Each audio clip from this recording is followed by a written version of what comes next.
Hello everyone, welcome back to my channel. My name is Hannah if you're new here, and in today's video I'm going to be doing a series review of the Serpent Gates duology by A.K. Larkwood, and the first book of that series is The Unspoken Name.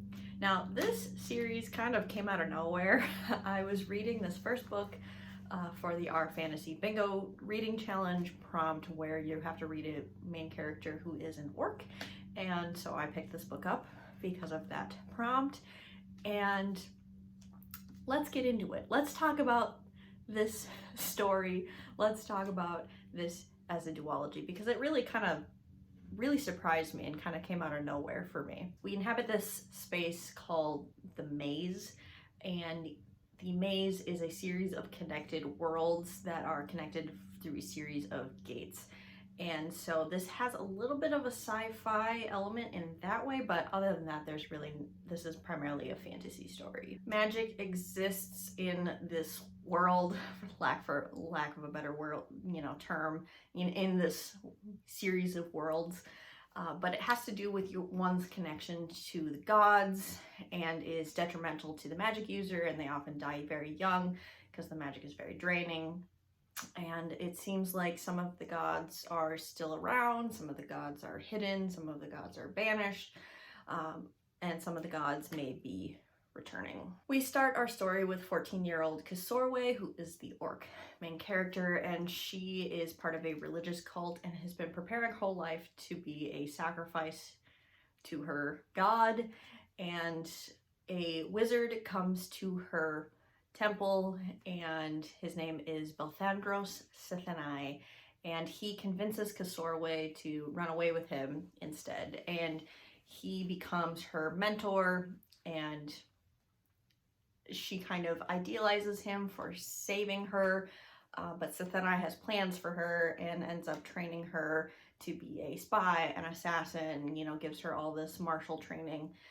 And so she ends up becoming his kind of, not necessarily second in command, but kind of his like strong arm. She carries out missions for Sithanai and kind of has, this reputation of being kind of the thug of the organization that he's running. And so in this first book, in The Unspoken Name, we're following Kasorwe as she's growing up, as she's getting trained up. And then when she's, we start the story when she's 14, and then several years pass and she ends up being a young adult for the majority of the book. And I'd say this book is primarily a fetch quest. But Sithanai wants some type of magical artifact, and he sends Kasorwe and his other lackey, Tal, who is kind of, friendly rivals with Kasorwe, on missions to find this magical artifact. Kind of stereotypical adventure story. And so I was reading this, and I wouldn't say I was super emotionally invested in. I liked Kasorwe as a main character, but I wasn't like dying. I wasn't screaming, crying, throwing up for the character work in here. It was just kind of a fun adventure. And while there is a sapphic romance that develops in this story, I thought it was, very quick. It's, just very sudden. And I liked the couple in theory, but I didn't think that there was much romantic development. So with this first one, I had a good time. Like, I just was smiling.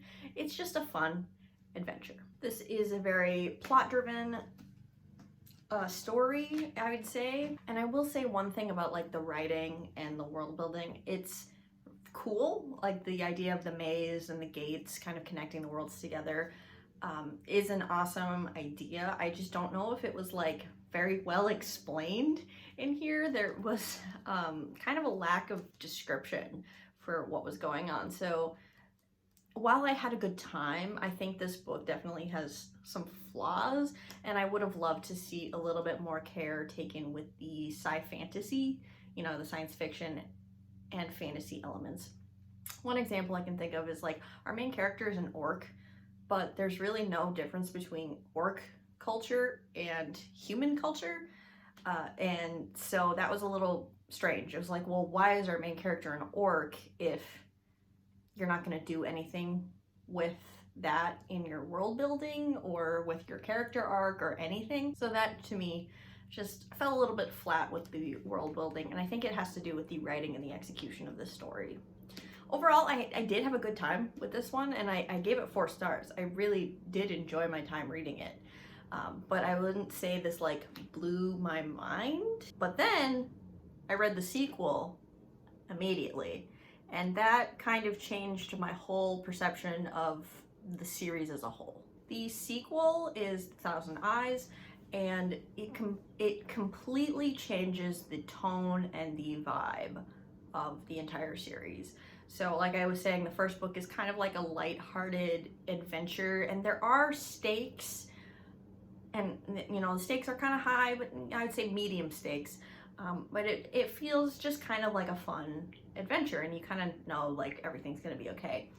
The sequel of this series upends that completely. The stakes are incredibly high. They are incredibly emotional. I got a little choked up for a second there just thinking about what happens in this book. It just goes in a completely different direction than the first book sets you up to believe the rest of the series will be. And to me, I really enjoyed that change of direction and that change of pace. I'm not going to tell you what it is, obviously, but I will say that, you know, if you think one thing in the first book, the second book is going to completely derail everything. And for some people it works, and I was reading a couple of other reviews, and for some people it doesn't, but for me, I really enjoyed the change of pace because I became incredibly invested in these characters and this plot after the switch happens. The romance in book 2 is way more compelling than the romance that started in book 1. It's the same characters, the same sapphic relationship, but the way that what these characters go through makes this romance incredibly compelling and strong, and made me love them so much. so much. I was dying for these lesbians. I was like, if my babies, they better be okay by the end of this or I'm gonna be upset. And I actually feared for them. There were high enough stakes that I actually was concerned about what was gonna happen in the end for my sweet lesbians. I will say I read these books back to back, and I kind of binge read book 1 and book 2, but about a quarter of the way to the finish line, I stopped reading for like 2 or 3 days because I was like, I'm not okay. I don't want this to end because I don't know how it's gonna end positively or well, because I was so concerned and the stakes are so high. One thing I will say that I also really enjoyed is there is an exploration of toxic male-male romance in this sequel as well. We get a little bit hinted at in book 1, but it's more developed and thought and, you know, teased out in the sequel, which I think is an excellent foil to the sapphic relationship that we have. Kind of seeing what a well-balanced romance is, where the power dynamic is equal versus an imbalance in power with the male-male romance. I really enjoyed that foil. This is a series that I have to give kudos to because it's kind of unlike anything I've read. As an avid fantasy reader, you know, sometimes we find a lot of things that are very familiar, and I do enjoy the familiar, don't get me wrong, but this is something that I truly haven't thought of before and haven't read before, and so, you know, hats off to the author for that.